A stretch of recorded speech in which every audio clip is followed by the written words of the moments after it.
મિત્રો, મારું નામ છે ક્રિશા। આજે આપણે વિષય સંસ્કૃતના અભ્યાસ કરીશું, જેથી મારી ચેનલને વધારે લાઇક, શેર અને સબસ્ક્રાઈબ કરવાનું ના ભૂલશો। અને મારા આવા જ અમારા વિડીયો જોવા માટે મારી ચેનલ સબસ્ક્રાઈબ જરૂરથી કરજો અને તમારા બીજા મિત્રોને શેર કરજો, જેથી તે પણ અલંકાર સ્વાધ્યાય પોથીના વિડીયો જોઈ શકે। તો ચાલો બાળ મિત્રો, આપણે વિષય સંસ્કૃતના અભ્યાસની શરૂઆત કરીએ। પાઠ છે છઠ્ઠો, તેનું નામ છે રમણીય નગરી। તેમાં જોઈએ પ્રશ્ન નંબર 1, વિકલ્પો। પહેલામાં આવશે A, બીજામાં D, ત્રીજામાં B, ચોથામાં A, પાંચમામાં D, છઠ્ઠામાં B, સાતમામાં A, આઠમામાં D, નવમામાં C, દસમામાં B, 11માં C ને 12માં આવશે A, 13માં આવશે D, 14માં C ને 15માં આવશે D। પ્રશ્ન 2, ગુજરાતી અર્થમાંથી ખોટા અર્થ પર છેકો મારો। પહેલામાં જવાબ આવશે રહીને, બીજામાં આવશે ખૂબ જ, ત્રીજામાં બગીચો, ચોથામાં પક્ષીઓ, પાંચમામાં પ્રસિદ્ધ, છઠ્ઠામાં છે, સાતમામાં વૃક્ષો, આઠમામાં લીલું। પ્રશ્ન 3, સંસ્કૃતમાં સમાનાર્થી શબ્દ લખો। પહેલામાં આવશે ગૃહમ, બીજામાં સદા, ત્રીજામાં ફણી ને ચોથામાં આવશે નગરી। પ્રશ્ન 4, વિરુદ્ધાર્થી શબ્દ લખો। પહેલામાં દૂર રે, બીજામાં કુખ્યાતઃ, ત્રીજામાં સ્થિવર, ચોથામાં તત્રઃ। પ્રશ્ન 5, ખરા ખોટાની નિશાની કરો। પહેલામાં આવશે ખોટું, બીજામાં ખોટું, ત્રીજામાં ખોટું, ચોથામાં ખોટું, પાંચમામાં આવશે ખરું। પ્રશ્ન 6, સંધિ છોડો। પહેલામાં આવશે અસી પ્લસ એવ, બીજામાં નિર્માણમ પ્લસ અભવત, ત્રીજામાં અપી પ્લસ અસ્તિ, ચોથામાં અત્ર પ્લસ અસ્તિ। પ્રશ્ન 7, સંધિ જોડો। પહેલામાં આવશે ચિત્તાકર્ષકમ, બીજામાં દર્શનાર્થમ, ત્રીજામાં નાતિ દૂરે, ચોથામાં મૃષમ પ્રયત્નમ। 8, ખાલી જગ્યા પૂરો। પહેલામાં આવશે છાત્રા, બીજામાં શિક્ષિકા, ત્રીજામાં આવશે પુસ્તકાની, ચોથામાં આવશે સર્પ ગૃહમ। પ્રશ્ન 9, બંધ બેસતા જોડકા ગોઠવો। પહેલામાં આવશે ઈ, બીજામાં આવશે એફ, ત્રીજામાં ડી, ચોથામાં એ ને પાંચમામાં આવશે સી।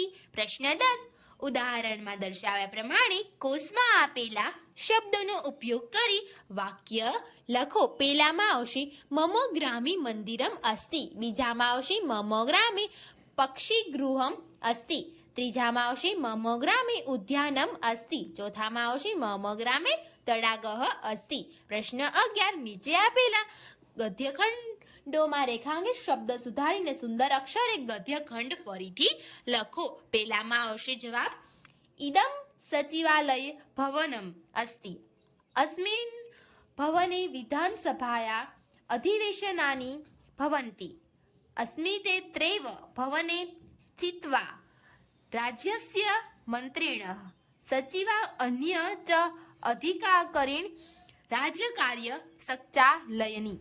બીજામાં આવશે અધ્યાત્મ વિજ્ઞાનયો સડગમ અત્ર દ્રશ્યતે, અત્ર ચિત્તાકર્ષકમ વિશાલમ ઉદ્યાનમ અપી અસ્તિ, પ્રતિદિન બહવ યાત્રિકા એતસ્ય મંદિરસ્ય દર્શનાર્થમ આગચ્છતિ।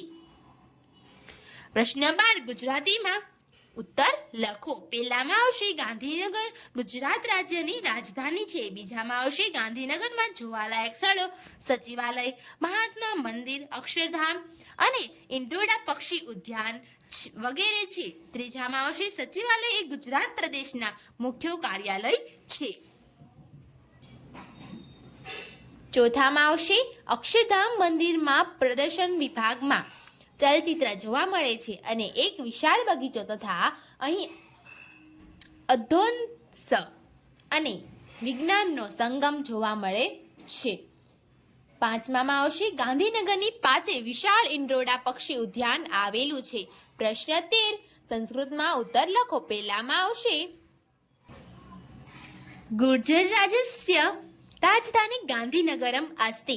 બીજામાં આવશે મહાત્મા મંદિરત નાતિ દૂરે વિદ્યાભવનમ નામ વિશાલમ ભવનમ અસ્તિ. ત્રીજામાં આવશે પક્ષી ઉદ્યાને ખગા પ્રાણીન ચ પ્રાચીન મહાકાય પ્રાણીન વિશેષ વિભાગ સંતિ ચ એકમ સર્પગૃહમ અપી અસ્તિ. ચોથામાં આવશે અધ્યાત્મ વિજ્ઞાનયો સંડગમ અક્ષરધામ નામક મંદિરે દ્રશ્યતે. પાંચમામાં આવશે સ્વતંત્રતાયા કૃતે મહાત્મા ગાંધી મહોદય મૃષમ પ્રયત્નમ અકરોત.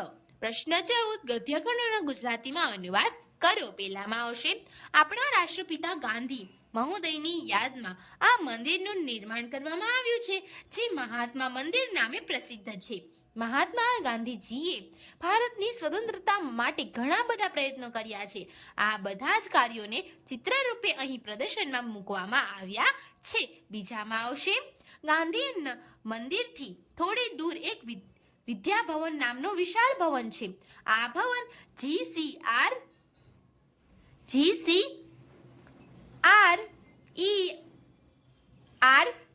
રૂપે પ્રસિદ્ધ છે. વિદ્યાભવનમાં GCERT નામની પરિષદની કાર્યાલય છે. આ પરિષદ આપણા પ્રાથમિક શિક્ષણ ક્ષેત્રે પરિવર્તન માટે સતત પ્રવૃત્ત રહે છે. ગાંધીનગરમાં વિશાળ અને સ્વચ્છ રસ્તાઓ છે. આ નગરમાં ઘણા બધા રમણીય બગીચાઓ છે.